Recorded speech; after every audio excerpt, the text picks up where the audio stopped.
The Borzoi is thought to go back to a greyhound-like foundation and a probable cross with a heavily coated Russian herding or bear dog. While the Borzoi was often used to hunt hares, foxes, and other small game, he was most valued as a hunter of wolves. The Russian wolf was a fearsome adversary, swift, strong, and with an intense will to survive. In order to compete, the Borzoi had to have good size, power, and endurance. A one-on-one confrontation with a wolf was rare. More often, two of the three dogs, slipped by the huntsman, would grab the wolf high on the neck, throwing him to the ground, thereby immobilizing him. Since the breed was long associated in Russia only with the nobility and very wealthy landowners, Borzoi were slow to cross the borders to other countries. The aesthetic appeal of beauty in a swift, powerful, courageous hunter caught the eye of the dog fancy in Europe and the U.S. toward the end of the 19th century. Many fine Borzoi were exported from Russia, which was fortunate for the breed. The Russian Revolution in 1917 saw the end of most of the Russian aristocracy and their dogs. The Borzoi was first registered in the AKC Stud Book in 1891. The first U.S. standard for the breed and organization of a breed club was in 1904. The club and the breed adopted the name Russian Wolfhound. In 1936, the name was changed to Borzoi. While some of the spectacular drama of the traditional Russian hunt is missing, today's lure coursing and open field coursing are exciting sports with magnificent examples of Borzoi as they were meant to perform.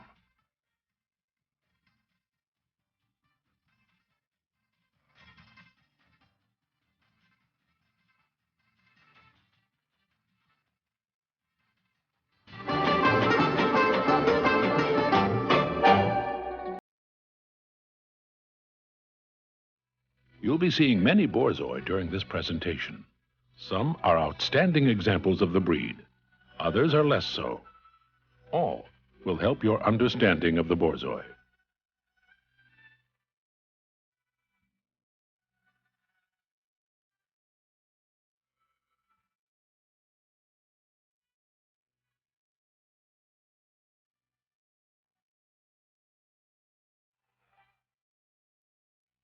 The breed must always possess unmistakable elegance and grace, in motion or in repose, with flowing lines. Males should be masculine without coarseness, bitches feminine and refined. Refinement does not mean frailty. In both sexes, functional strength is apparent. Mature males should stand at least 28 inches at the withers, while bitches should stand at least 26 inches. Any dog or bitch below these limits should be severely penalized. No penalties should be levied against dogs and bitches above these heights, as long as the greater height is not achieved at the expense of speed, symmetry, or endurance. Dogs typically weigh from 75 to 105 pounds, while bitches are from 15 to 20 pounds lighter. The Borzoi head may appear in many styles, all being correct as long as they incorporate the following characteristics. The skull is slightly domed. The entire head is long and narrow, with scarcely any perceptible stop. Jaws should be long, powerful, and deep, with tight lips. The bitch's head is finer, but never snipey. The head is dry, indicating fully the outline of the bony structure and the principal veining. An ideal head will have a slope from the end of the nasal bone, where it becomes cartilage, down to the nostrils, an aquiline or Roman finish. When viewed from the front, the head is oval in shape, not triangular or wedge-shaped. The nose is large and black. Lips should be dark, with pigmentation as complete as possible. Teeth teeth are strong and clean with a scissors or even bite. Misaligned teeth are undesirable. Wry mouths are very undesirable. Full dentition is preferred. The jaws of the Borzoi are considerably longer than those in many other breeds, but have the same number of teeth. Spaces will occur between the premolars, but note that spaces do not necessarily mean that there are missing teeth. What about this dog's head? The continuous curvature of the entire head from back of skull to tip of nose, forming a convex line known as Roman-headed, is incorrect. Many times, a Roman head is accompanied by an underbite. This head has enough fill between and below the eyes so that it is almost Roman. It is acceptable, but not ideal. This head is correct. The stop is barely perceptible, and there is correct fill between and below the eyes. The strength of the lower jaw can be seen in the depth of the lower jaw. Ears are small, and the ear leather fine in quality, lying back on the neck, folded in a rose position when in repose. The tips may nearly touch behind the occiput. When alert or just curious, the dog often brings his ears to a semi-prick. When alert in the hunt, many ears will go to full prick. This should be momentary, and the ears should readily resume the rose position on the neck. Eyes are dark in color, set somewhat obliquely, with dark oval rims. They are intelligent and rather soft in expression. The proportion of muzzle to skull is also correct in this head. The inner corner of the eye should be midway between the tip of the nose and the tip of the occiput. These round eyes are incorrect, as they are full and staring eyes. These eyes are light in color. The dark eyes and dark pigmentation of eye rims and nose make a major contribution toward ideal Borzoi expression. The neck is clean and free from throatiness. In length, the neck is not short, but yet it is not as long as in the greyhound.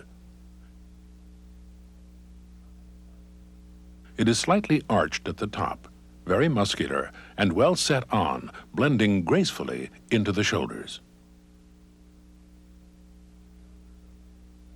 The shoulders are well laid back and fine at the withers, free from coarseness or lumber. The upper arm angles from the point of shoulder back toward the elbow. If a plumb line were dropped from the withers to the ground, the back of the elbow and the back of the front foot would touch the line. This neck, shoulder, and upper arm assembly are less than ideal. Notice the straight upper arm. This dog's shoulder is only moderately laid back. The neck is not well set on. The bones of the forelegs, that is, between the elbow and pastern, should be long, straight, and bladed, somewhat flattened with a narrower edge, facing forward. Round bone is not proper. The bone may have to be felt, since a leg with thicker hair on it may appear to be rounded. Pasterns are short, strong, and springy, with a very slight slope. Knuckled over or straight pasterns, as well as those with too much slope or length, are weak and will seriously hinder the dog's work in the field. The front feet are hair-shaped with well-arched knuckles and close toes. The pads must be thick and tough. Dew claws on the forelegs may be removed.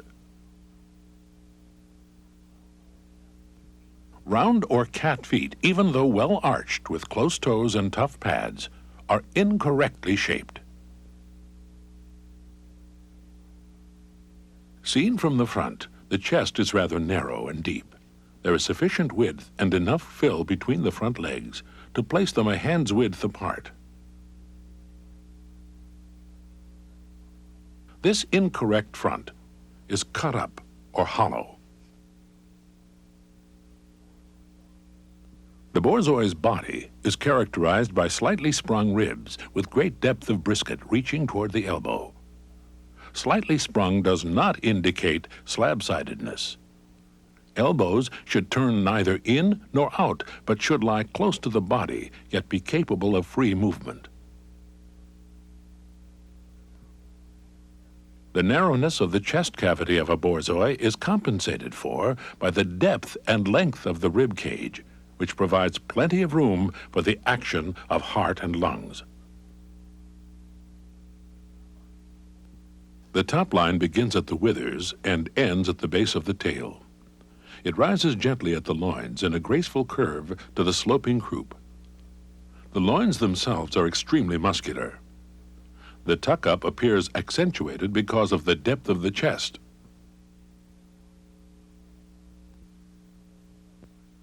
This dog's top line is incorrect. The curve starts over the withers, producing a wheelback effect. It is highly undesirable and inflexible. This dog has too long and steep a fall-away after the high point of the curve. It is undesirable. This top line is correct. It rises over the loin in a graceful curve, which is carried through by a slightly sloping croup. It is a pleasing and balanced look. The tail is long and reaches below the hock. It is fully feathered, with the hair often trailing on the ground. It is set on low and at rest may curve forward between the hind legs. This is a natural look and not an indication of timidity. When moving, the tail is carried below the level of the back. The tail is actively used to maintain balance when changing direction at high speeds. The hindquarters are long, very muscular, and powerful. The stifles are well bent, with strong first and second thighs of good length. Hocks should be clean, broad, and well let down. The angle at the hock joint should be well defined, letting the hock naturally stand perpendicular to the ground. A hock that does not stand naturally perpendicular to the ground, and in fact may not be capable of straightening, much less opening up fully at a fast trot, is a sickle hock. This fault prevents the optimum powerful hindquarters drive. Lack of angulation at the hock joint, or straight hocks, limits the thrust of the hindquarter drive. Seen from the rear, the hindquarters are somewhat wider than the forequarters. Good muscular development is evident, more to the hand, perhaps, than the eye. The rear legs are parallel. Dew claws on the rear legs, if any, are generally removed. The hocks seen from the rear should turn neither in, cow hocks, nor out, bowed hocks. Both faults restrict freedom of movement. Like the front feet, the rear feet are hair-shaped, well padded, and tough, with well knuckled up, close toes. The Borzoi's coat is long and silky, never woolly or wiry. It may be flat, wavy, or rather curly. The proper texture is the most important aspect of the Borzoi coat. On the head, ears, feet, and front of the forelegs, the coat is short and smooth. There should be an abundant wavy or curly frill on the neck.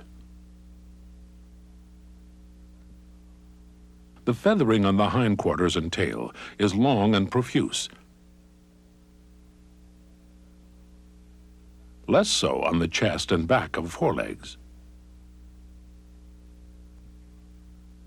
The mature male coat is usually more abundant in furnishings than is the bitch coat. The frill in the male coat is more profuse, extending down into a full bib on the forechest. Even though the Borzoi today is noted more for his glamorous aura, his origins as a swift, powerful hunter should dictate much of his appearance. The Borzoi is a natural dog as opposed to one that must be clipped and sculpted. Trimming is allowed, but should be no more than slight thinning and/or neatening. As for color, any color, combination of colors, or pattern of coloration is acceptable.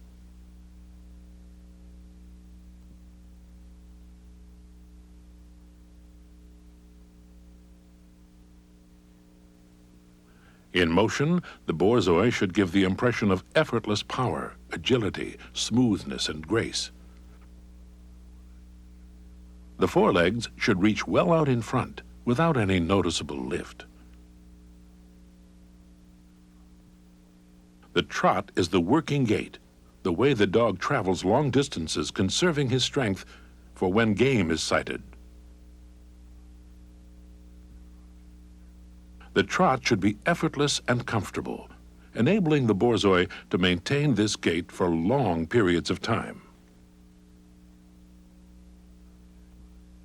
Coming at you at a steady trot, the forelegs reach straight ahead, with the pads of the feet touching the ground near the center line. The pasterns and elbows should not turn in or out, nor should the pasterns flip or rotate. Going away at a steady trot, the rear legs should form two straight columns of support down to the feet, converging toward the center line. The hocks should remain strong with front to back flexibility. The same is true of the stifle. The tail should be carried no higher than the level of the back when the dog is in motion. A high tail carriage not only detracts from the ideal picture of the moving Borzoi, but also detracts from proper balanced movement. This rear movement is too wide.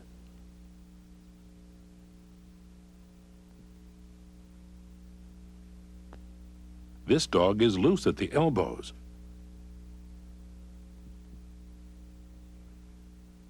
Here again is exemplary movement, with a ground-covering stride from correct forequarters and well-angulated stifles and hocks. Correct movement should appear graceful, effortless, and powerful.